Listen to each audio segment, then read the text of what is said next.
Untuk tujuan penyebaran Islam, perang dilakukan. Dan panglimanya adalah Nabi Muhammad. Oke? Kita sepakat ya? Ya, itu kan bukan kesepakatan, itu Iya. kan fakta yang bisa Iya. diverifikasi. Ya, kita sepakat untuk menganggap itu sebagai fakta yang bisa diverifikasi. Oke Itu ya? bukan kesepakatan, Ya, oke. Ini challenge loh. Ini saya men-challenge loh. Buktikan satu aja di antara 27 peperangan yang dipimpin Rasulullah SAW, karena memang itu yang diangkat terus ya. Di mana Rasulullah SAW menggunakan peperangan itu, operasi militer itu, untuk mengislamkan, dalam arti untuk memaksa suatu kelompok masuk Islam. Sebutkan satu aja. Dari 27 itu. Dari 27 itu. Sebutkan satu aja.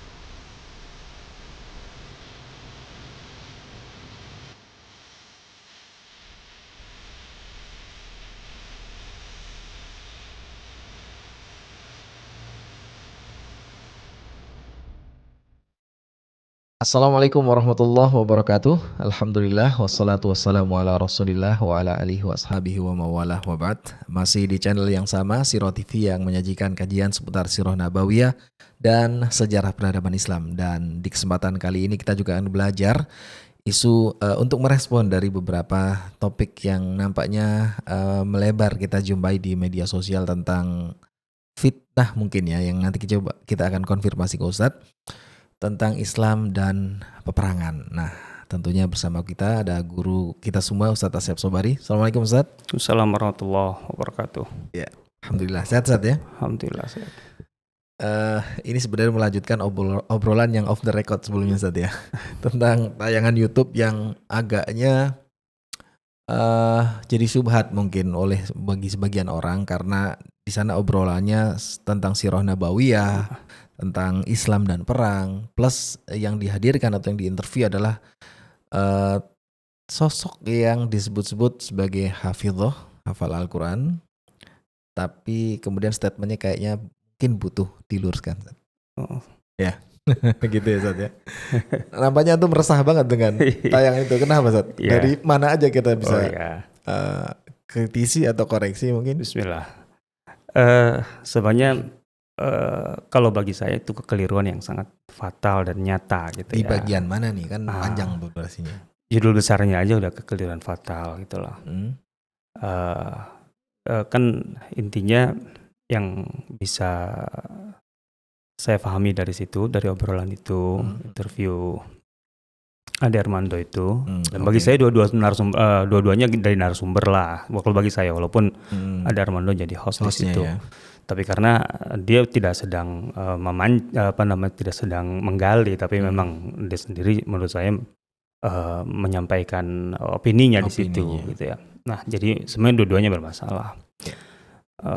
Bahkan cenderung yang diwawancari lebih hati-hati sebenarnya ketimbang ada Armandonya sendiri. Nah, jadi gini, bagi saya itu sebuah kekeliruan yang nyata ya.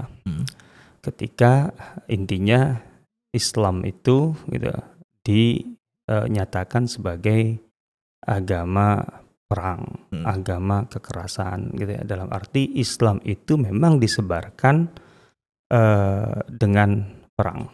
Gitu. Tapi kan dia menyebutkan apa kita sebut dalil kah atau fakta sejarah, bahkan dia nyebutnya fakta. Dia nyebutnya fakta gitu. Artinya itu faktual gitu ya. Jadi bermula dari fakta. Jadi 27 peperangan dalam 20 tahun. Saya lihat ada 3 unsur yang menjadi penguat pandangannya atau pernyataannya itu. Yang pertama, bahwa memang ada fakta 27 perang yang dipimpin oleh Rasulullah SAW, kan gitu. Beliau sebagai panglimanya langsung. Dan kedua, otomatis beliau sebagai panglima di situ, otomatis ya, gitu ya. Karena perang yang dipimpin oleh beliau dan Rasulullah itu sebagai panglima perang, kan gitu. Terus kemudian ada ayat-ayat gitu ya, yang memerintahkan untuk berperang dan membunuh, kan begitu. Jadi saya rasa 3 itu yang menjadi alasan kuat gitu ya bagi si pembicara gitu dalam hal ini semuanya untuk sampai ke kesimpulan yang berkali-kali diulang, ya dalam komunikasi jelas itu yang ingin ditegaskan gitu ya, bahwa Islam itu agama perang atau disebarkan dengan perang, agama kekerasan dan seterusnya gitu ya. Dan bahkan kemudian sampai dibuat perbandingan dengan nabi-nabi yang lain, dengan terutama Nabi Isa lah dengan Nasrani yang istilahnya tidak ada fakta bahwa Nabi Isa berperang, apalagi kemudian memimpin peperangan. Maksudnya memimpin peperangan gitu kan dan seterusnya gitu. Nah, jadi untuk menguatkan itu aja gitu kesimpulannya gitu lah. Nah, kenapa tadi kesannya saya resah dalam arti sebenarnya karena ini terkait dengan sirah kan mau tidak mau. Ya itu makanya saya menarik juga nih tumben-tumben Ustaz mau merespon dan karena di situ ada persoalan sirah di mana yang selama ini menjadi concern kita kan gitu ya. Kita artinya punya wajar kalau punya keresahan terhadap atau perhatian terhadap persoalan ini karena secara langsung materinya atau bahan mentahnya adalah sirah gitu loh. Nah, artinya dari sumber yang sama tapi menghasilkan output yang berbeda. Nah, maksudnya gini, mengambil kesimpulan besar, gitu ya, seperti yang disampaikan oleh Ade Armando itu bahwa Islam itu agama perang dan disebarkan dengan perang, agama kekerasan gitu. Dengan berdasarkan yang dia sebut fakta, gitu ya. Fakta itu jelas ada bahwa Rasulullah SAW memimpin perang, iya beliau panglima. Dengan jumlah yang puluhan atau bahkan tadi 27 kali 27, iya oke itu lah. Fakta tadi ya? Iya fakta itu. 27 peperangan dipimpin Rasulullah SAW. Dalam 20 tahun katanya. Itu masalah lain. Itu menunjukkan bahwa sebenarnya yang bersangkutan tidak menguasai materi sirah lah, tidak cukup menguasai. Jadi berapa Secara tahun? konsisten selalu mengatakan dalam 20 tahun. Enggak lah. Oh, itu bukan kesalahan ucap ya? Bukan, saya baru berkali-kali soalnya. Di pertengahan ada, di akhir ada. Saya ikuti gitu. Berarti secara konsisten memang tidak menguasai. Dan itu satu persoalan gitu loh. Ini yang membuat kemudian saya resah kenapa gitu loh. Karena ketika seseorang itu tidak menguasai materi, gitu loh. Terus kemudian masalah berikutnya adalah membuat kesimpulan, salah dalam menganalisa gitu loh, atau mengolah data, mengolah dan menganalisa data gitu loh. Kemudian ya otomatis juga yang dia sebut fakta itu gitu, itu tidak cukup gitu loh, untuk kemudian sampai ke kesimpulan yang jauh sekali gitu loh. Jadi saya bisa membuktikan insyaallah ya dengan berawal dari fakta yang sama gitu ya. Artinya kita sepakat ada 27 ya, bahwa angka 27 itu adalah yang kemudian ada 25, ada lebih kurang lebih, tapi jelas adalah dan lebih dari 20 gitu ya. Itu lebih kurang ahli sirah semua sepakat gitu ya. Ada 27 peperangan yang dipimpin Rasulullah SAW.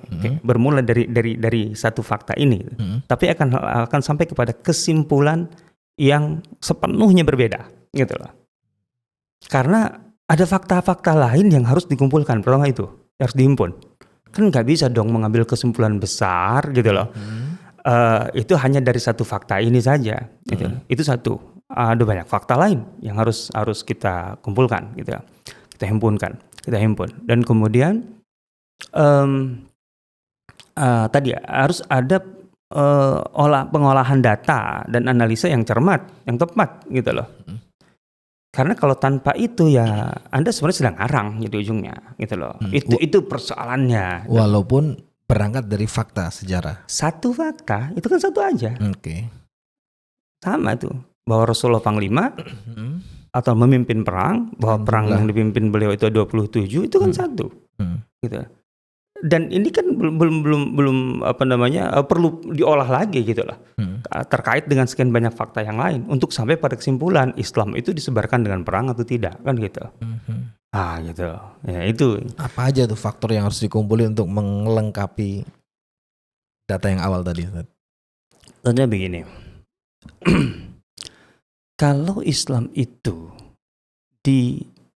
disebarkan dengan perang kan gitu loh. Atau dalam arti kemudian ya ujungnya kan berarti Islam itu membenarkan bahkan menggunakan kekerasan gitu loh. Sekarang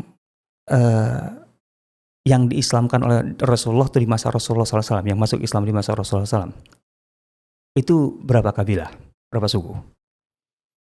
Kan hampir bisa dikatakan seluruh Jazirah Arab, gitu. Dan itu dengan fakta yang sangat jelas, Haji Wada. Haji Wada itu menunjukkan dengan jumlah 120 sampai 140 ribu, itu kan yang hadir itu hampir dari seluruh, lebih kurang dari seluruh kabilah Jazirah Arab. Dan itu tahun 10 Hijriah kan. Jadi Rasulullah SAW itu sebelum wafatnya, gitu, katakanlah yang menjadi pengikut beliau yang masuk Islam itu bisa dikatakan seluruh kelompok Jazirah Arab. Sekarang pertanyaannya, dalam 27 peperangan itu, apakah Rasul berperang dengan seluruh kabilah Arab itu? Tidak ya. Bukan lagi. Nah ini coba kita olah data ini baik-baik.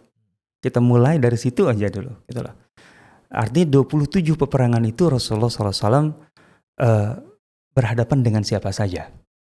Dan berhadapan itu dengan motif, dengan alasan apa? Kan itu.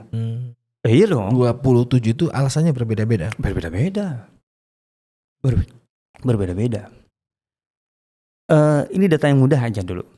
Dari 27 peperangan, dan catat baik-baik itu dari tahun 2, dari bulan Safar gitu ya. Yang pertama itu Wadan atau Abwa.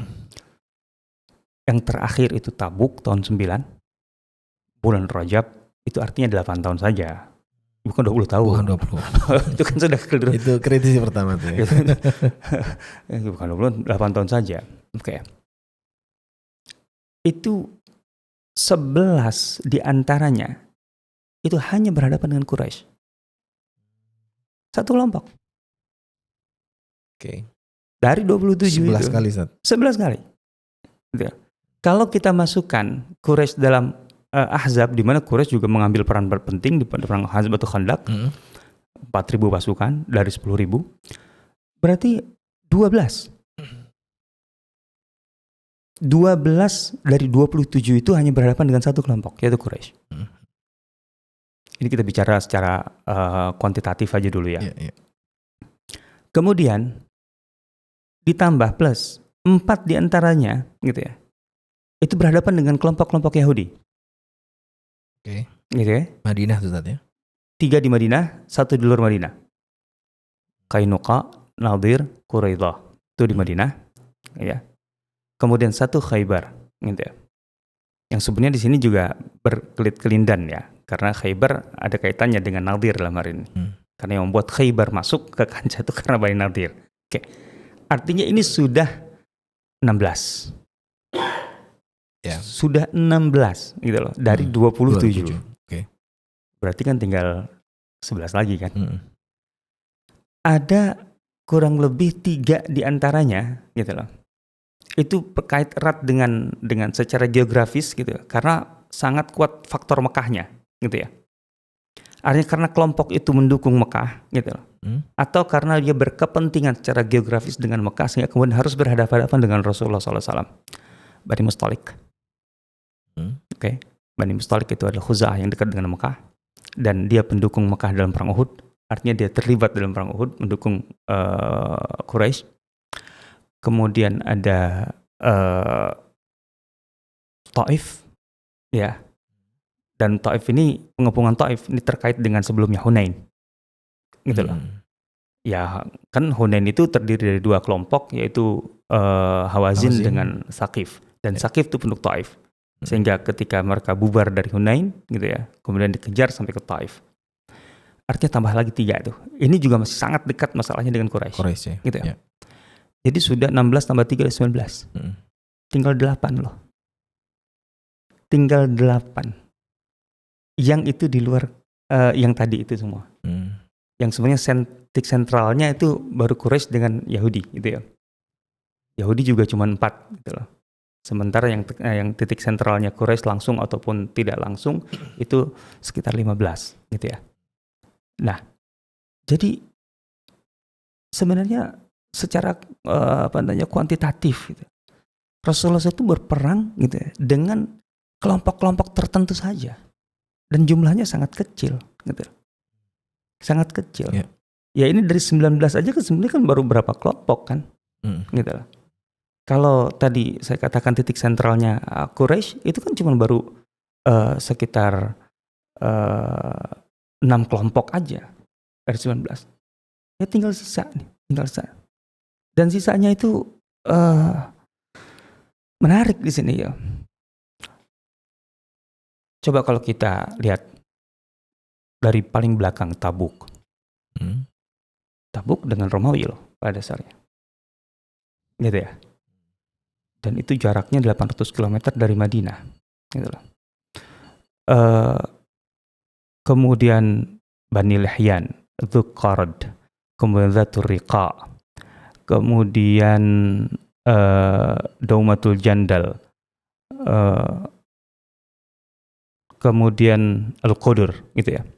Nah itu Al-Fura, Buhran, Dhu Amar. Itu kelompok-kelompok lain, kelompok di luar kelompok tadi gitu ya. Jadi taruhlah secara jumlah saja Rasulullah SAW itu tidak lebih gitu ya, berperang tuh selama 27, tidak lebih dari 15 kelompok aja. Tidak lebih. Sementara yang masuk Islam gitu loh, kabilah-kabilah Arab yang masuk Islam, yang kalau kita mau hitung gitu loh, permulaan gelombang masuk Islam itu kan setelah Fatu Mekah. Yeah. Itu fakta lain. Amul Wufud, tahun kedatangan delegasi Arab ke Madinah untuk menyatakan masuk Islam padanya, atau setidaknya menyatakan berdamai. Saya mencatat dalam catatan saya, dan itu saya tidak ambil semuanya, gitu loh. Ada 45 kabilah, gitu loh, yang datang ke Madinah untuk menyatakan masuk Islam, atau ya sebagian kecil sekali untuk sekedar berdamai.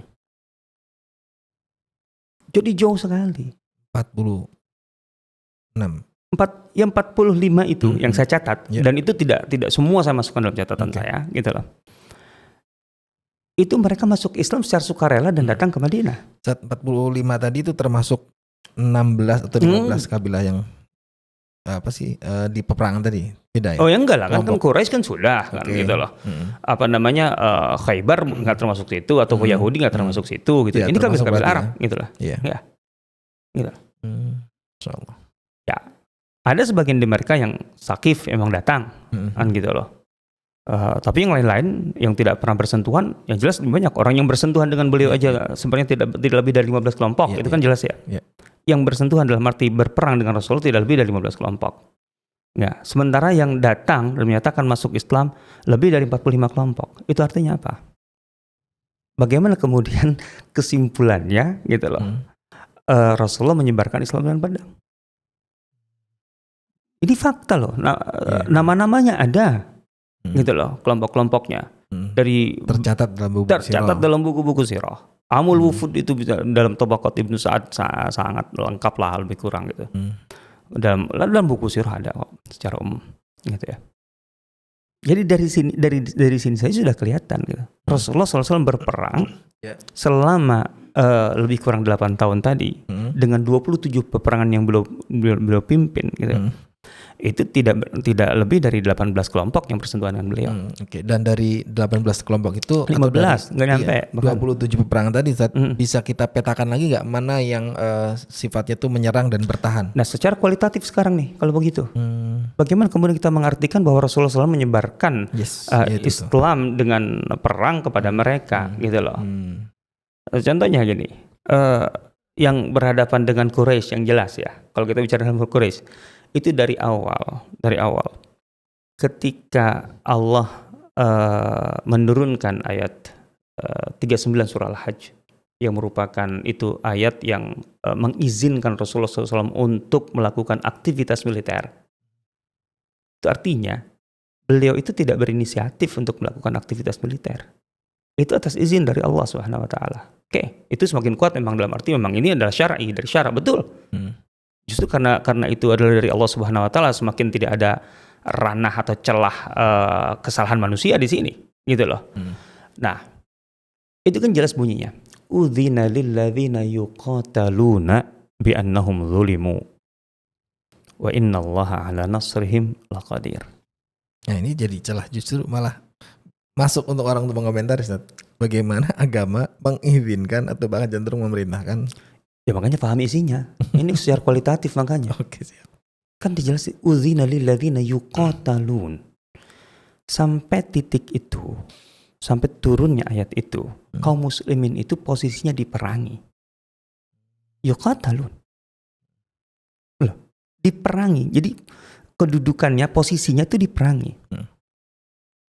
Sekarang, kalau sederhananya, satu kelompok yang diperangi, apakah kemudian tidak bisa Anda benarkan kalau mereka kemudian bereaksi dengan cara yang sama? Iya. Yaitu berperang memerangi.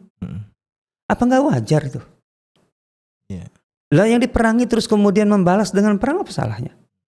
Mereka maunya harus pasrah kayaknya. Harus pasrah. Ya aneh aja. Logikanya ditaruh di mana gitu loh. Oke. Jadi posisinya yuqatalun bi'annahum zulimu, dan Allah menjelaskan substansinya bahwa yang dialami oleh kaum muslimin, mereka ditindas, dizalimi. Ditindas. Lah, penindasan, kezaliman itu nilai universal. Kelompok manapun di dunia istilahnya tidak akan menerima ditindas, itu adalah sesuatu yang bisa dibenarkan gitu loh. Gitu loh. Kezaliman itu jahat, gitu, kejahatan. Kejahatan itu ya harus dilawan, harus dihapus kan gitu. Jadi diperangi dalam arti dijahati, dizalimi. Kalau sudah dalam posisi begini, dan itu memang faktual, faktanya jelas. Yang sudah dibunuh ada, yang diusir saat itu, yang terusir dalam arti kemudian harus meninggalkan Mekah masih ada, masih eksis di Habasyah masih ada. Ayat ini kan turun di tahun pertengahan tahun pertama Hijriah di Madinah setelah hijrah. Artinya lebih dari 3 atau bahkan 14 tahun baru diizinkan. Nah ini juga penting, 14 tahun. Jadi selama 14 tahun kaum muslimin itu dizalimi dan sampai pada tahap diperangi itu, gitu loh. Itu nggak pernah melawan. Setelah hijrah ke Madinah, dalam arti setelah terbentuk masyarakat yang katakanlah utuh lah, punya segala supporting sistemnya sudah terbentuk untuk bisa melakukan perlawanan yang setara, gitu ya. Maka baru diizinkan. Ini yang harus difahami tentang Nabi Isa alaihissalam. Kenapa Nabi Isa tidak pernah berperang? Sekarang pertanyaannya, apakah Nabi Isa dalam dakwahnya sampai kemudian Nabi Isa diangkat ke langit itu, Nabi Isa sudah membentuk masyarakat yang lengkap, punya supporting system untuk terjadinya perang? Dan apakah Nabi Isa memang diperangi dalam arti ditindas sampai level itu katakanlah bisa diartikan diperangi? Itu dulu. Artinya kalau motif-motif itu tidak ada, gitu, alasan pemicu-pemicu itu tidak ada, ya wajar kalau kemudian Nabi Isa tidak pernah berperang. Gitu loh. Karena tidak ditindas, pemicunya nggak ada. Yeah. Lah Rasulullah SAW pemicunya ada, dan beliau bertahan untuk tidak perang itu sampai 14 tahun. Artinya ketika memang belum memungkinkan untuk memberikan perlawanan yang setimpal, gitu loh. Beliau pun juga tidak melakukan tindakan militer apapun. Jadi peperangan itu harus baru dimulai setelah hijrah ke Madinah, setelah terbentuknya masyarakat Muslim. Oke, itu kalau dengan Quraisy. Nah, artinya sekali lagi, di mana Quraisy di sini kan makanya kenapa lebih kurang 12 peperangan itu yang dipimpin Rasulullah SAW berhadapannya dengan Quraisy, karena memang dasarnya sama. Kan itu, dasarnya sama. Gitu loh. Bahwa memang secara langsung Quraisy itu memposisikan kaum muslimin itu sebagai sasaran. Gitu lah. Dalam arti mereka memerangi kaum muslimin. Gitu loh. Maka ketika kemudian dibalas, ya wajar kan gitu. Oke, kan itu yang paling jelas kalau kita bicara dengan Quraisy gitu. Yeah. Diperangi, ya dilawan. Sama respon ya. Oke kan? Nah, Itu pun nanti kita dalami lagi. Nah, ini mengelola data itu kan penting, menganalisa data itu penting.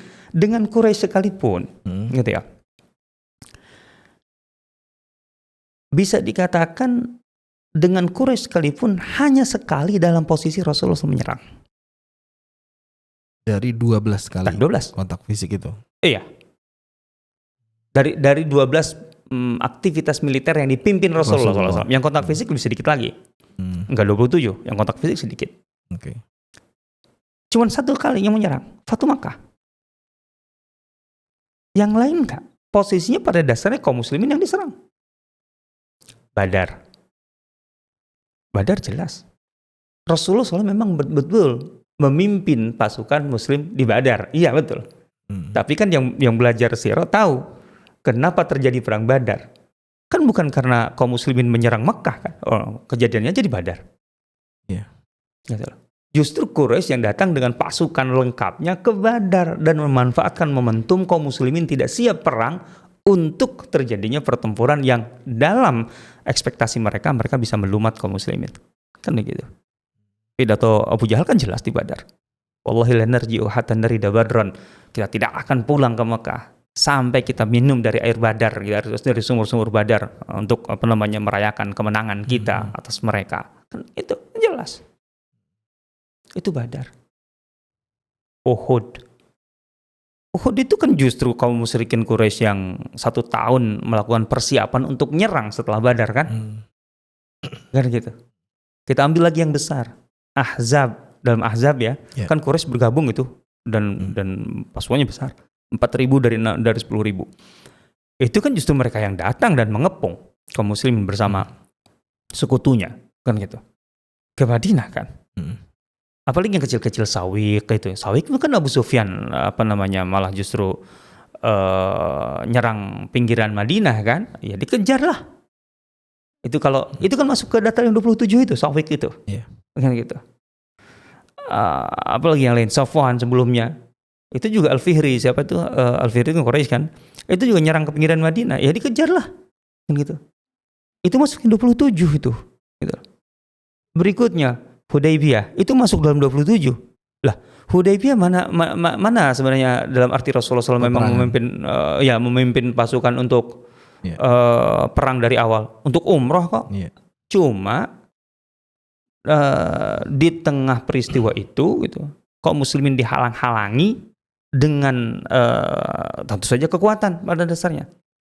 Dan kemudian sampai terjadinya isu pembunuhan Utsman, dari situlah makanya Rasulullah SAW berinisiatif untuk membaiat para sahabat di Hudaybiyah. Yang kemudian itu bisa berdampak perang kan, tapi tidak terjadi perang. Dan itu masuk 27. Masuk dalam 27 itu. Lihat motif-motifnya gitu. Iya. Mana? Case by case-nya harus benar-benar dibuka datanya saja. Hanya Fatu Mekah Rasulullah SAW yang betul-betul menyerang Mekah. Dengan 10.000 pasukannya.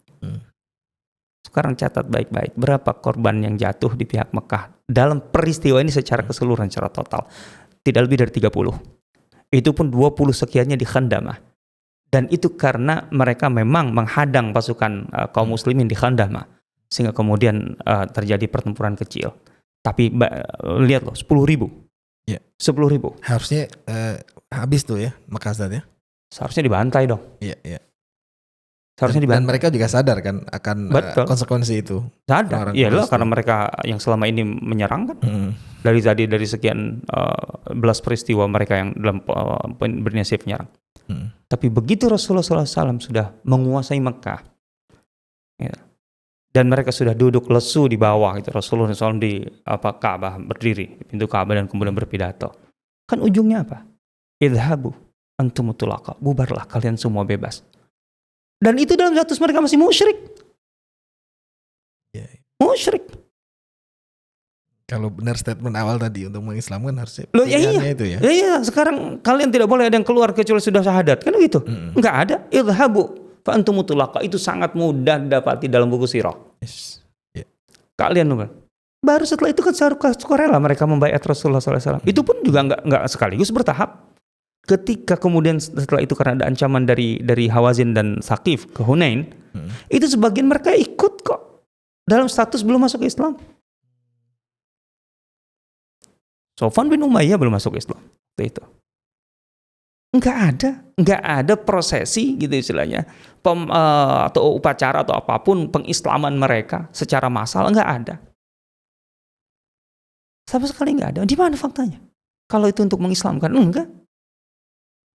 Masuk Islam tidak dengan cara perang. Ini dalam perang Fatu Mekah di mana Rasulullah SAW sepenuhnya menang, gitu loh. Nggak berkutik sama sekali. Semua orang Quraisy itu duduk di lantai Masjidil Haram. Rasulullah berpidato di Ka'bah kan gitu. Kan Ka'bah pastinya lebih tinggi kan ininya pintunya kan. Nggak ada di situ. Idhabu fa antumut tulaqa. Itu jelas sekali. Bubarlah semua kalian bebas. Nggak mungkin itu diucapkan setelah mereka masuk Islam. Kalau sudah masuk Islam ya sudah beres lah. Dan ya nggak perlu ada pidato itu gitu loh. Gitu. Ini dengan Quraisy itu. Iya. Coba lihat. Di mana? Yang tadi totalnya 12 dari 27 itu. Mana Islam disebarkan? Ini ke Quraisy yang merupakan musuh bebuyutannya. Kalau itu dengan Quraisy. Apalagi dengan lain pada dasarnya. Yang lain nggak punya alasan sekuat dengan Quraisy sebenarnya kan. Nah, iyalah. Dengan Yahudi juga. Bani Qainuqa, Bani Nadir, Bani Quraidah. Itu yang membaca perang melawan mereka itu. Itu jelas karena mereka mengkhianati piagam Madinah. Itu dasarnya. Motifnya kan itu. Masyhur itu tadi. Oh iya. Semuanya karena itu. Karena pada dasarnya mereka untuk hidup bersama di Madinah itu terikat dengan piagam Madinah itu. Tapi ketika mereka mengkhianati gitu loh. Artinya sebelum mereka berkhianat, mereka berdampingan dengan kaum muslimin hidup biasa aja. Artinya kalau masalahnya adalah mereka diperangi untuk masuk Islam, apa alasan lo selama ini hidup berdampingan kok? Kan karena pengkhianatan itu. Maka kemudian mereka sebagai konsekuensi dari pengkhianatan itu mereka dihukum gitu loh, dikepung dan kemudian mereka pada kabur kan ya. Artinya bukan kabur, istilahnya meninggalkan Madinah kan. Gitu. Bani Qainuqa yang pertama, Bani Nadir yang kedua gitu. Padahal Bani Nadir kan sampai pada tahap sudah merencanakan pembunuhan Rasulullah SAW. Itu aja diusir aja kan. Karena kalau untuk dibunuh aja kan sebenarnya kelasnya kuat mereka kan. Kemudian terakhir Bani Quraidah baru di situ. Ada pembunuhan terhadap Bani Quraidah karena mereka bergabung dengan Ahzab. Artinya pengkhianatannya sampai dalam tahap perang besar itu. Ya artinya kalau mereka berhasil yang mereka lakukan ya pasti membantai yang habis. Iyalah, nggak kebayang nggak gitu kan. Nah itu aja kan. Khaybar kenapa diperangi? Lah karena Khaybar itu yang mendanai, mensupport Ahzab kan. Artinya supporting Ahzab dengan sponsor perang Ahzab itu. Dan tentu saja ada kekuatan Bani Nadir di sana. Ada benteng Bani Nadir di sana, tokoh-tokoh Bani Nadir. Itu. Jadi terus kemudian setelah perang Khaybar, betul mereka kemudian kalah perang. Oke. Dalam arti semua kekayaan orang Khaybar, Yahudi Khaybar itu milik kaum muslimin kan. Karena mereka kalah perang. Sekarang pertanyaannya. Itu kan kebun.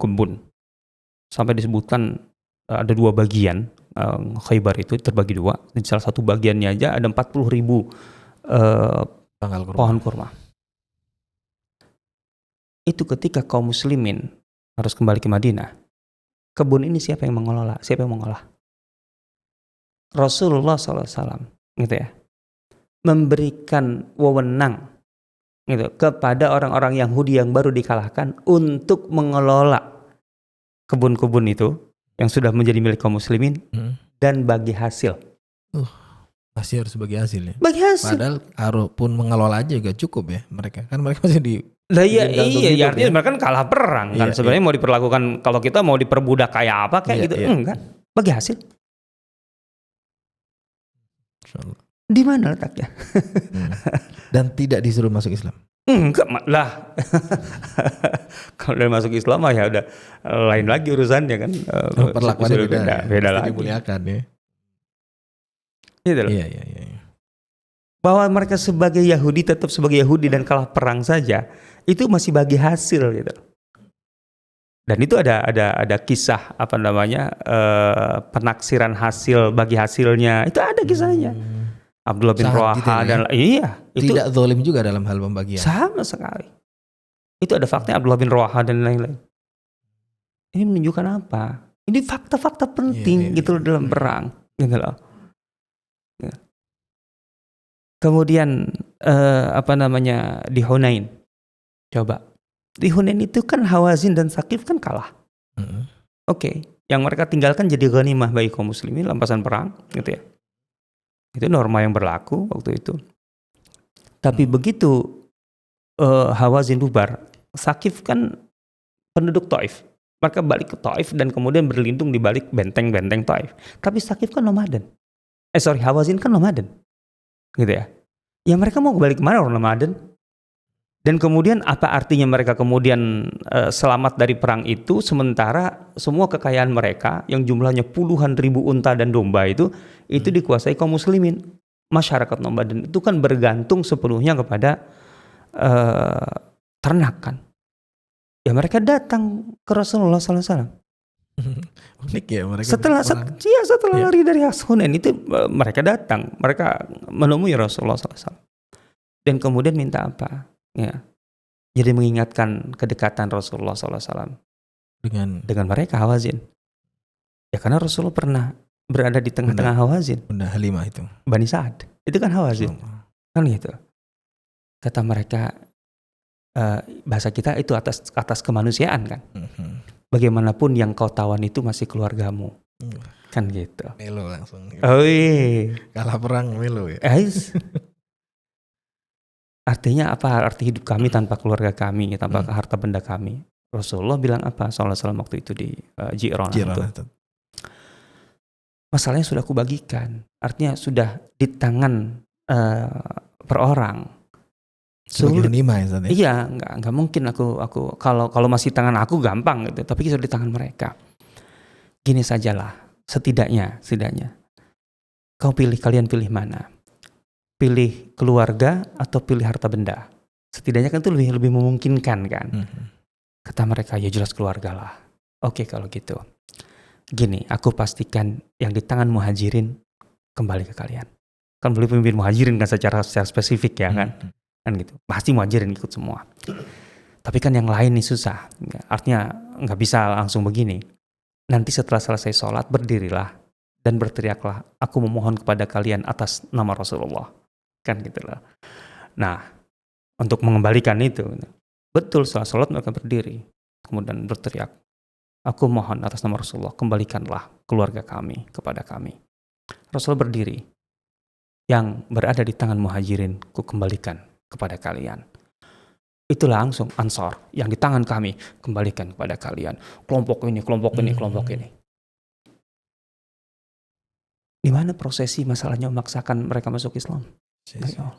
Ini yang terjadi di perang, di dalam perang loh ini. Ini di Ji'rana dan itu nilai ekonominya nggak tanggung-tanggung loh. Satu orang budak itu dihargai waktu itu 300 jutaan kalau dirupiahkan. Kali ribuan loh. Itu semua begitu. Coba bayangkan. Itu di Hunain, di Ji'rana. Peristiwa Ji'rana kalau kita dalami luar biasa. Lah sekarang kalau kita kaji satu persatu kayak gini gitu, kita akan semakin terbuka justru bahwa di mana peristiwa gitu. Ini challenge loh. Artinya saya men-challenge loh. Buktikan satu aja di antara 27 peperangan yang dipimpin Rasulullah SAW, karena memang itu yang diangkat terus ya.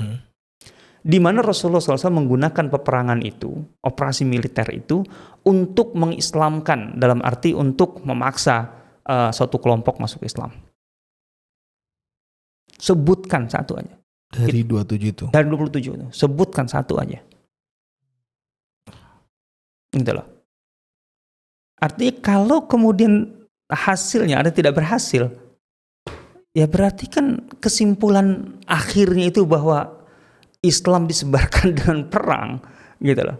Atau Islam adalah agama kekerasan dan seterusnya. Di mana letak pembenarannya? Secara nalar aja itu nggak bisa diterima, gitu loh. Itu menarik, Ustaz. Antum men-challenge 1 dari 27. Bahkan kalaupun setengahnya aja kan tidak bisa ditarik kesimpulan bahwa artinya adalah Islam disebarkan peperangan ya. Ini 1 bahkan gak ada ya. 1 aja. Mana Mustalik? Mustalik itu, apalagi semua peperangan setelah Uhud ya. Hamra Asad, Bani Nadir, Bani Nadir tadi sudah spesifik khusus. Kemudian Domatul Jandal, Bani Mustalik dan lain-lain. Itu semuanya. Madinah justru setelah perang Uhud dalam posisi terancam oleh sekian banyak kelompok. Jadi banyak kelompok Arab, kelompok terutama Badui nomaden, itu yang siap menyerang Madinah. Nah, Rasulullah SAW melakukan operasi militer, baik itu beliau pimpin sendiri dan darahnya Bani Mustalik gitu, dengan Domatul Jandal gitu. Ada yang lain yang dipimpin oleh para sahabat yang syariah gitu ya, yang intinya mengantisipasi. Ketimbang mereka lebih dulu datang ke Madinah, ya diantisipasi lah, didatangi. Artinya untuk kemudian menghentikan rencana mereka menyerang Madinah. Bukan untuk mengislamkan mereka yang berpotensi itu tadi. Dalam arti menyebarkan Islam, bukan begitu. Mana ada motifnya begitu? Ya itu kan strategi yang kemudian lahir setelah Khandaq saat ya, bahwa Rasulullah tidak lagi bertahan ya. Tapi kalau yang salah Uhud itu karena tadi mengantisipasi. Ini sebelum Khandaq. Sebelum Khandaq. Keluar itu untuk mengantisipasi, bukan untuk menyerang dalam arti dari awal berinisiatif menyerang. Gitu loh. Hatta Tabuk sekalipun. Tabuk itu kan keluar jauh sampai 800 km. Yes. Kan dari Madinah gitu. Dan itu ke utara. Baca persoalan latar belakangnya. Kan Herakles sampai katakanlah dia memberikan semacam privilege kepada siapapun kelompok yang mau bergabung dalam misinya gitu loh, untuk menyerang Madinah, termasuk tentara reguler yang mendapatkan gaji atau apa gajinya di setahun ke depan sudah dibayarkan gitu loh. Itu kan untuk mengumpulkan sebanyak mungkin kekuatan, karena setelah kekalahan atau kegagalan lah, dan bahkan kekalahan di Mu'tah gitu loh, dia tidak mungkin mengembalikan reputasi Romawi gitu ya, kecuali dengan serangan telak langsung ke jantung, ke Madinah kan gitu. Nah makanya mereka mulai melakukan persiapan mobilisasi gitu ya, dan persiapan di Tabuk. Kan ini informasi sampai ke Madinah. Ya sekarang Rasulullah SAW nunggu gitu di Madinah sampai mereka datang nyerang, belum, nggak begitu. Daripada mereka datang ke Madinah dengan kekuatan penuh, mumpung mereka masih melakukan persiapan, belum sepenuhnya siap, dan tentu saja mereka menunggu musim panas berlalu kan gitu. Rasulullah SAW malah mengantisipasi, menyongsong mereka, mendatangi mereka. Lagi antisipasi ya. Jelas. Mana kemudian bahwa itu adalah misi untuk kemudian dengan pedang menuntut mereka masuk Islam? Di mana? Ayolah. Menarik, Masya Allah. Ayolah kalau sudah detail kayak gini. Iya.